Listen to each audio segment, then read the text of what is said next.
கிறிஸ்துவுக்குள் மிகவும் அருமையானவர்களே, ஆன்மீக தேடல் நிகழ்ச்சிக்கு உங்களை அன்புடன் வரவேற்கின்றேன். பாகம் 34. கடந்த 4 பதிவுகளாக சமாரிய பெண் ஒருவரும் இயேசுவும் நிகழ்ச்சி பற்றி பார்த்திருக்கிறோம். இன்று அதன் தொடர்ச்சியை சற்று விரிவாக பார்க்கலாம். சமாரிய பெண் ஒருவரும் இயேசுவும், பாகம் 5. யோவான் நற்செய்தி அதிகாரம் 4, இறை வார்த்தைகள் 40 முதல் 42 வரை. நிகழ்ச்சிக்கு போகலாம்.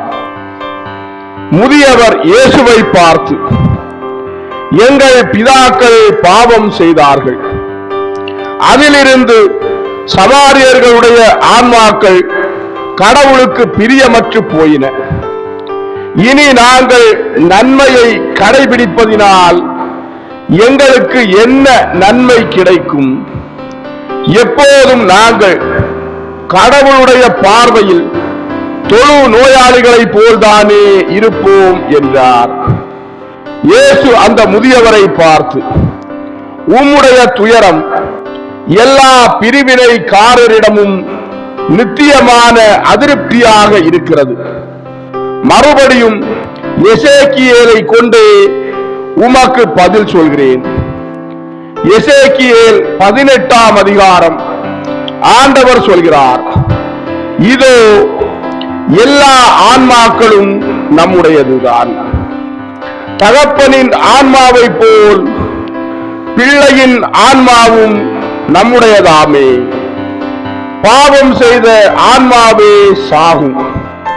ஒருவன் நீதியுள்ளவனாய் இருந்து விக்கிரக ஆராதனை செய்யாதவனாய், மோக பாவம் செய்யாதவனாய், களவு செய்யாதவனாய், அறவட்டிக்கு கொடாதவனாய், தன் அயலானுடைய ஆன்மாவின் மேலும் உடலின் மேலும் இரக்கமுடையவனாய் இருந்தால் அவன் நமது பார்வையில் நீதி உள்ளவன்.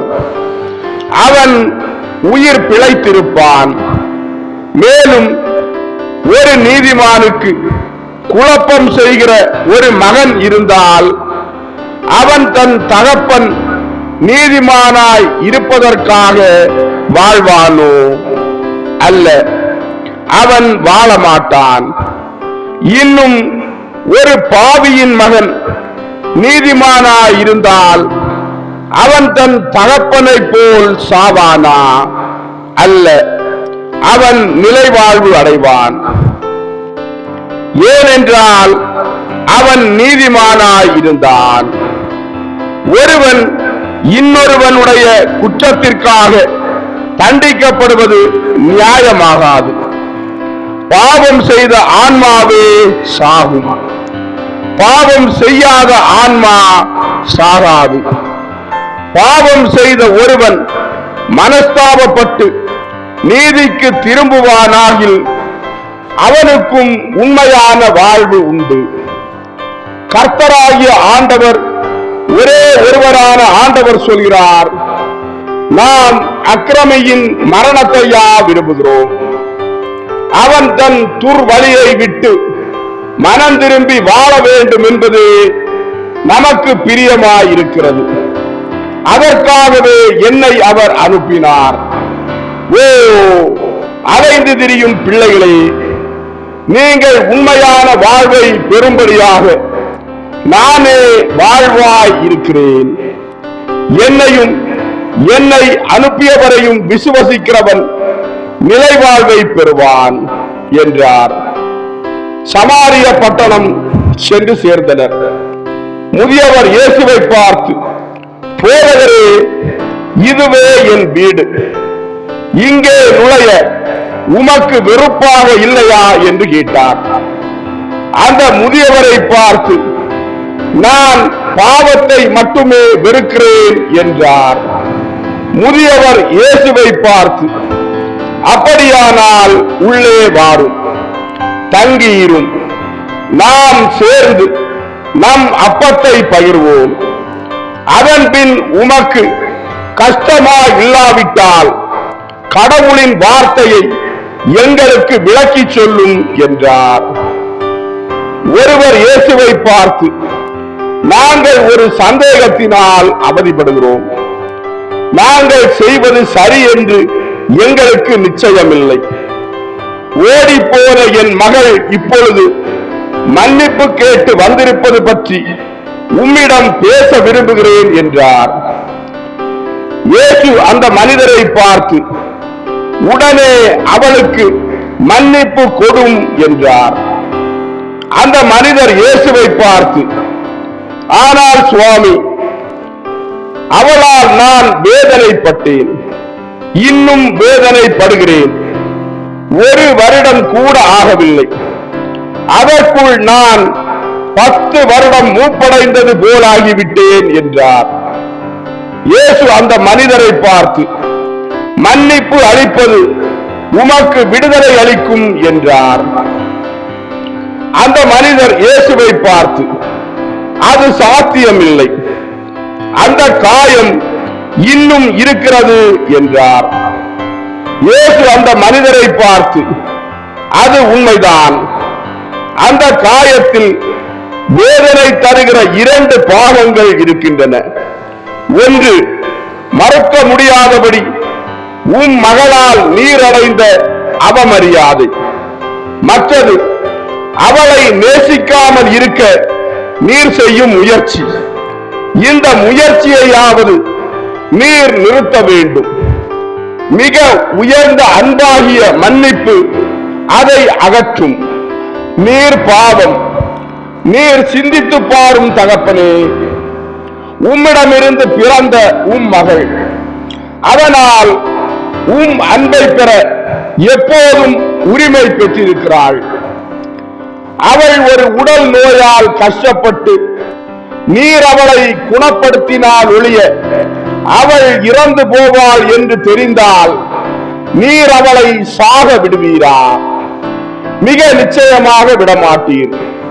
ஆதலால் நீர் அவளை மன்னித்தால் அவளுடைய துன்பத்தை தீர்த்து நல்ல உணர்வுகளுக்கு அவளை கொண்டு வரலாம் என்பதை சிந்தித்து பாரும். ஏனென்றால் அவள் மிக இழிவான உடல் உணர்வால் மேற்கொள்ளப்பட்டாள் என்பதை நீர் புரிந்து கொள்ள வேண்டும் என்றார். அந்த மனிதர் இயேசுவை பார்த்து, அப்போ அவளை மன்னித்து விடும்படி ஆலோசனை சொல்கிறீரா என்று கேட்டார். இயேசு அவரை பார்த்து, கண்டிப்பாக என்றார். அந்த மனிதர் இயேசுவை பார்த்து, அவள் என் வீட்டில் அங்குமிங்கும் நடமாடுவதை பார்த்து கொண்டு அவள் செய்துள்ள காரியத்துக்காக அவளை சபிக்காமல் இருக்க என்னால் எப்படி முடியும் என்று கேட்டார்.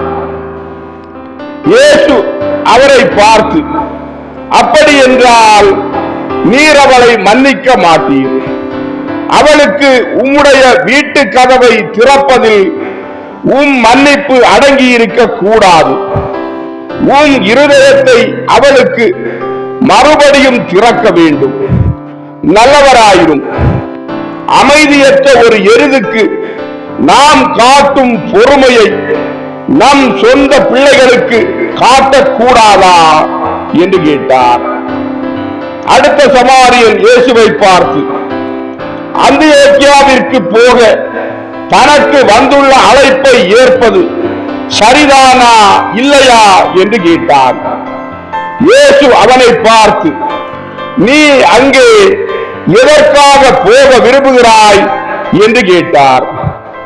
சமாரியன் இயேசுவை பார்த்து, ஏனென்றால் இங்கே எனக்கும் என் பெரிய குடும்பத்திற்கும் போதிய வருமானம் இல்லை.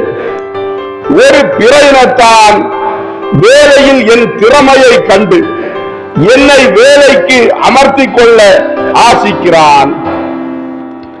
என் மகன்களுக்கும் வேலை கொடுப்பான்.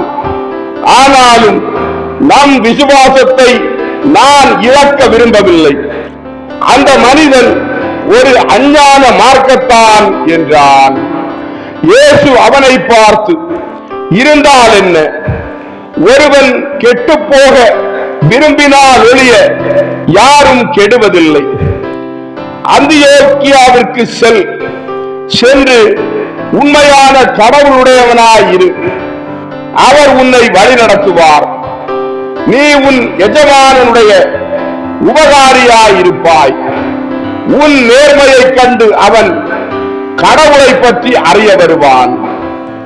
கிறிஸ்துவுக்குள் மிகவும் அருமையானவர்களே, ஆன்மீக தேடல் பாகம் 34, சமாரிய பெண் ஒருவரும் இயேசுவும், பாகம் 5 இதோடு நிறைவடைந்தது. அடுத்த நிகழ்ச்சியில் உங்களை சந்திக்கும் வரை உங்களிடமிருந்து விடைபெறும் உங்கள் ஜான் பிரிட்டோ.